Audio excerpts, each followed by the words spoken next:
आज हम चर्चा करेंगे अधिकार और कर्तव्य के ऊपर।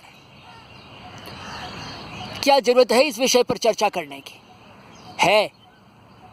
देखिए, अभी तक मानव सभ्यता में जितने भी छोटे बड़े आंदोलन हुए हैं, युद्ध हुए हैं, क्रांतियां हुई हैं, सब अधिकारों पर हुई हैं।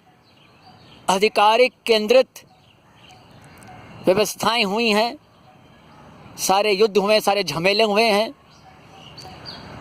पर उसकी आड़ में कहीं ना कहीं कर्तव्यों की अवहेलना हो गई है। हम कर्तव्यों के प्रति सजग नहीं हैं। हम बात करते हैं अपने अधिकारों की, फला हमें लूट रहा है, फला हमें लूट रहा है, फला हमें शोषण कर रहा है, पर हम ये नहीं सोचते, हम ये नहीं जानते कि हम औरों का कितना शोषण करते हैं, हम प्रकृति का कितना शोषण कर रहे हैं। हम ये भूल जाते हैं। हम ये भूल जाते हैं अपने कर्तव्यों की हम कितनी अवहेलना कर रहे हैं, कर्तव्यों का हम खुद शोषण कर रहे हैं। विद्यार्थी के रूप में जाते हैं विश्वविद्यालयों में, आईआईटीओं में, महाविद्यालयों में, छात्रवृत्तियां मिलती हैं हमें उस जनता के पैसे से जो कर से चुकाए जाते हैं।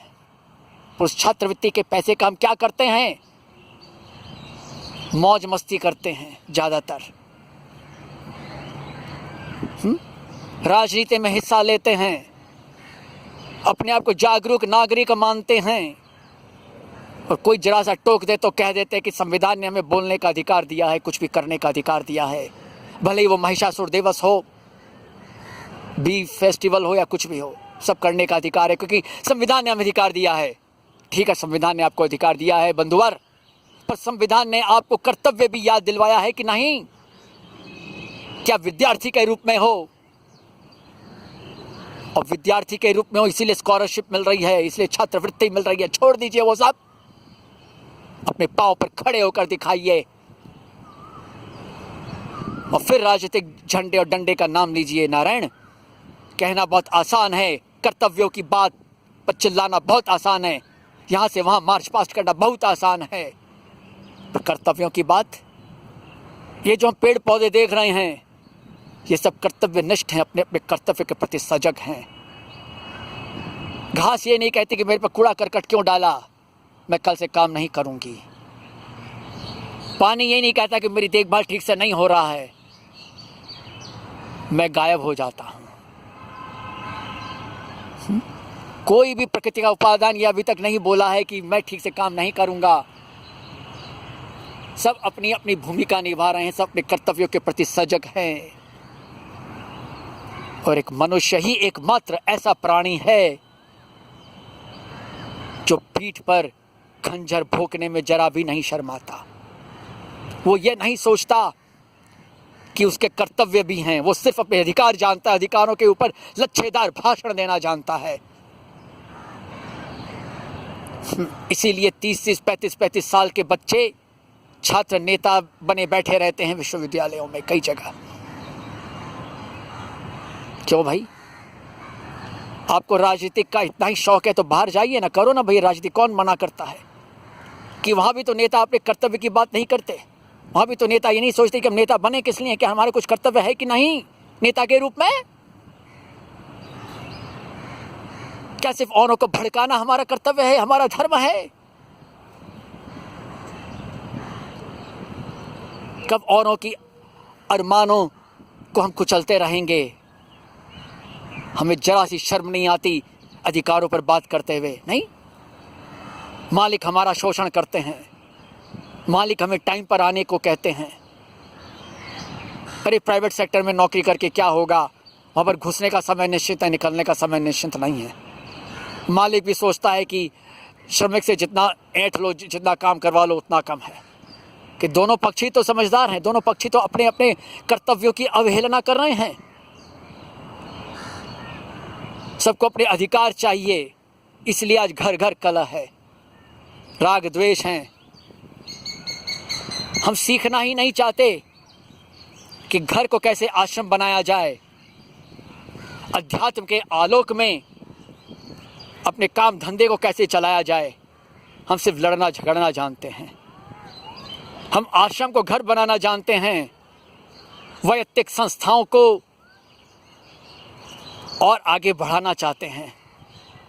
कर्तव्यों के नाम पर इस बाबा की और उस बाबा की संस्था को चमका देते हैं, पर जब देश को चमकाने की बात आती है, देश के लिए कुछ कर गुजरने की बात आती है, तब सबसे पहले हम अपने अधिकारों को याद करते हैं। हम पाकिस्तान और क्रिकेट के मामले में भले एक हो जाएं, अब तो खैर उस मामले में भी हम लोग एक नहीं हो पा रहे हैं ठीक से कम पाकिस्तान के मामले में, तो कर्तव्यों के मामले में ना ना ना ना, ये है हमारी असलियत। संसद में जब भत्ता बढ़ने की बात आती है, सब हाँ भर देते हैं। अब ये मत बोलिए कि फलां पार्टी वाले कुछ भी नहीं लेते या कुछ नहीं करते, वे और कुछ ले लेते हैं। नारायण, कोई एक अपवाद, एक बंदा अपवाद मिल गया इसका मतलब नहीं कि पूरा दल अपवाद है। ना ना ना ना, ऐसी बात नहीं है। 60 के दशक के बाद शिक्षा जगत में जिन दलों का बोलबाला हुआ, उन्होंने अपने तरीके से पाठ्यक्रमों में फेरबदल किए, अपने हिसाब से पुस्तकें लिखी, अपने मत वाले लोगों को नौकरियां दिलवा दी, पैसे देकर एमफिल और पीएचडी लिखने वालों को नौकरियां दे दी। और क्या किया? तो उस परंपरा के बच्चे जब आगे बढ़कर शिक्षक बनेंगे और उनके विद्यार्थी जब शिक्षक बनेंगे, तो क्या परंपरा आगे चलेगी? कर्तव्यों की? कदापि नहीं, सिर्फ अधिकारों की चलेगी। कि उनके संविधान में है ही लड़ना झगड़ना, मारामारी करना, लूटना पीटना, बस और कुछ नहीं। शर्म हया से तो उनका कोई लेना देना है नहीं। वे तो ये सोचते हैं कि बस हम चुनी दिगरे नहीं, हम चौड़े रास्ता सकड़ा, अहम एक उदित नास्ति न भूतो न भविष्यति। हम कब सुधरेंगे, कब समझेंगे? कौन समझाएगा हमें कि कर्तव्यों की बात जो याद दिलाते हैं, दिलवाते हैं, उन्हें ही ऋषि कहा जाता है। हमें तो ये भी नहीं पता कि साधु, ऋषि और मुनि में क्या अंतर होता है। चलिए लगे हाथ तो वो भी समझने का प्रयत्न कर लें। साधु का मतलब होता है एक सज्जन व्यक्ति, एक सुशील, एक सुधरावा व्यक्ति, जो अपने विषय का जानकार होता है, जो औरों के दुखों को देखकर उनके ढकता नहीं कि चलो चलो दोष है तुम ढक लो, ना ना ना ना। और ना उनको ब्लैकमेल करता है समय आने पर, ना उनके आंसुओं को भुनाने की चेष्टा करता है ताकि उसके खुद के अपने आश्रम बन जाए, खुद का अपना राजनीतिक संगठन खड़ा हो जाए। वो कभी ये काम नहीं करता। वो परिच्छिन्न दुरावा औरों के दोषों को दूर करता है, खुद तकलीफ सहता है, वो साधु होता है। और वो किसी भी क्षेत्र का हो सकता है, फिर चाहे वो हमारे मिसाइल मैन ही क्यों ना हो, वे भी अपने क्षेत्र के साधु ही है। जिन्होंने देश को आगे बढ़ाया, क्षुद्र राजनीति का हिस्सा नहीं बनकर रह गए। मुनि उसको कहते हैं जो मनन करता है देश के लिए, समाज के लिए, जो ऋषियों से प्राप्त ज्ञान है उनको आगे बढ़ाता है मनन चिंतन के द्वारा। और तीसरा वर्ग है ऋषियों का, जो अपनी साधना के द्वारा नई नई खोजें करता है, समाज के हर क्षेत्र में कोई ना कोई नया शोध करता है नाना विषयों पर, और उसका निगमन समाज को सौंपता है, योग्य अधिकारी को देता है, और उसके एवज में समाज उसकी देखभाल करता है। इसलिए पुराने ज़माने में राक्षस समाज, असुर समाज, जो बहिर्मुखी समाज का प्रतीक था, वो मुख्यतः ऋषियों को खाता था, ऋषियों को परेशान करता था।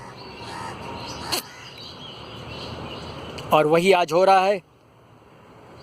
होमी भाभा जब हवाई दुर्घटना में मारे जाते हैं, तो उस समय की जो सरकार थी, उन्होंने अपनी तरफ से जोर नहीं दिया कि भाई इसकी जांच होनी चाहिए। हाल के कुछ वर्षों में पश्चिम के एक विद्वान ने जांच की और ये पाया गया कि पूरा षड्यंत्र का हिस्सा था।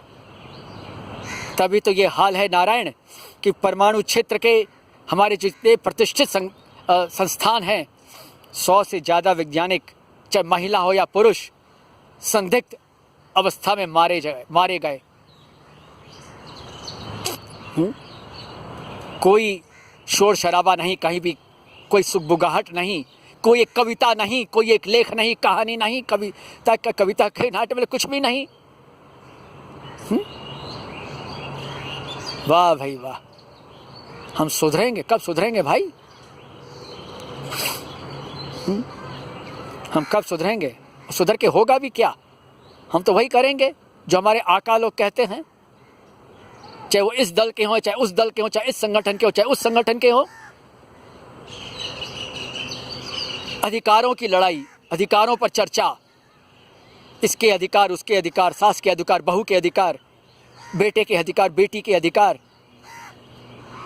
अपने कर्तव्यों पर हम क्यों नहीं चर्चा करते?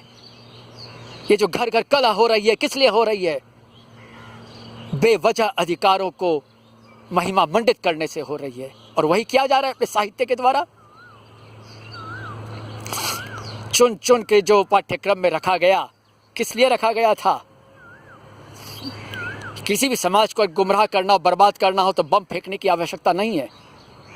सिर्फ उसके साहित्य के पाठ्यक्रम को, राजनीति के पाठ्यक्रम को, समाज विज्ञान के पाठ्यक्रम को भ्रष्ट बना दो, इतिहास के पाठ्यक्रम को भ्रष्ट कर दो, समाज अपने आप धीरे धीरे नष्ट होता चला जाएगा। ये एक धीमा जहर है जो भारत में पिलाया गया है, और हम प्रेम से पीते चले आ रहे हैं। जिनको ये चिल्लाहट लगने दो, हमें कोई भय नहीं, हमें कोई खतरा नहीं, क्योंकि हम अधिकारों की लड़ाई नहीं लड़ रहे हैं, अपने आप को कर्तव्यों की याद दिला रहे हैं कि हमारा कर्तव्य भी कुछ है। बुराइयां ज़्यादा हैं, क्यों ज़्यादा हैं? क्योंकि अच्छाइयां चुप हैं, अच्छे लोग चुप हैं, अच्छी बातों को सही रकम से, सही रूप से प्रसारित नहीं होने दिया जा रहा। लोगों को जागरूक बनाने के लिए गलत बातों को हम शेयर करते हैं, पर अच्छी बातों को शेयर नहीं कर पाते, कि उसके द्वारा कहीं ना कहीं हम अपने आप को भी गुनहगार पाते हैं। हमें चिंता रहती है कि और हमारा शोषण कर रहे हैं, पर हम भी तो औरों का शोषण करते हैं। नारायण, हम काम पर समय पर नहीं जाते, चले जाते हैं तो दफ्तर में मक्खियां ज़्यादा मारते हैं, इधर उधर की बातें ज़्यादा करते हैं, काम पर ध्यान कितना देते हैं? अगर 1 घंटा 2 घंटे मन लगा के काम कर लें, वो तो सवाल ही पैदा नहीं आता है। हाल ये है कि 8 बजे नौकरी पे जाना है, दैनिक मजदूर 10 बजे जाता है, 12 बजे छुट्टी मांग लेता है, और उसको दिन भर की तिहाड़ी चाहिए, और कुछ बोलो तो सीधा थाने। अधिकारों पर हमला हो रहा है, तो मालिक भी सोचता है जाने तो, मुझे क्या मतलब पड़ा है, मैं क्यों कामकाज पे ध्यान दूं, अपने तो कमाई हो ही रही, और भी तरीके हैं कमाने के। क्यों भाई? फिर वो अपने हिसाब से शोषण करता है, श्रमिक अपने हिसाब से शोषण करता है। मरता कौन है? समाज। खत्म कौन होता है? समाज। धीरे धीरे देश का भंडाधार होना शुरू हो जाता है, और यही हो रहा है इस देश में, कि हमें अधिकारों की पड़ी है, कर्तव्यों की नहीं पड़ी। हम बड़ी बड़ी कविताएं लिखते हैं अधिकारों के ऊपर, अरे कर्तव्यों के ऊपर क्यों नहीं लिख लेते? नारायण, एक कविता क्या बिगड़ जाएगा आपका? कभी कर्तव्यों के ऊपर भी सोचना सीखिए। ये तो प्रकृति अपने ढंग से हमें सोचने को विवश कर देगी। क्या हम उस दिन का इंतज़ार कर रहे हैं? ऋषि परंपरा को तो हम पहले ही भुला चुके हैं।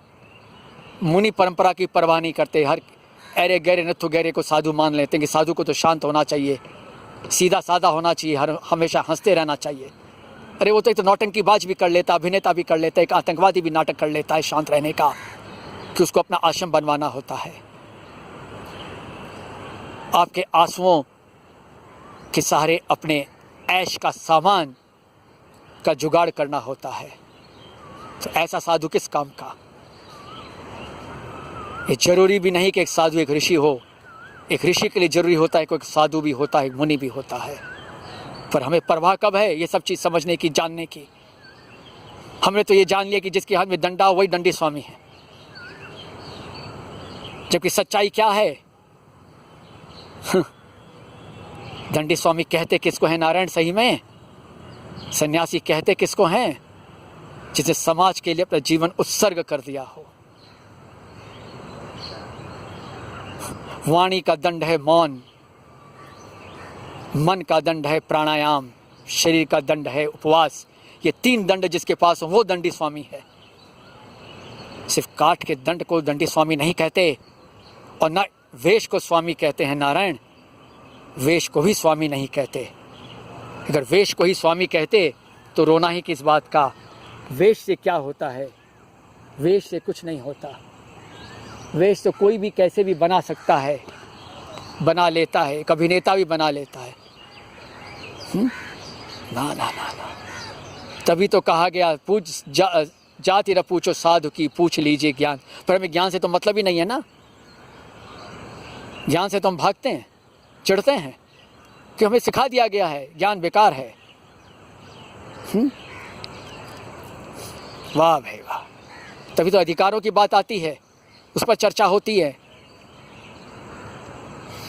कर्तव्यों पे नहीं होती है। हम जरा एक बार और सोचें कि सही में हम क्या चाहते हैं।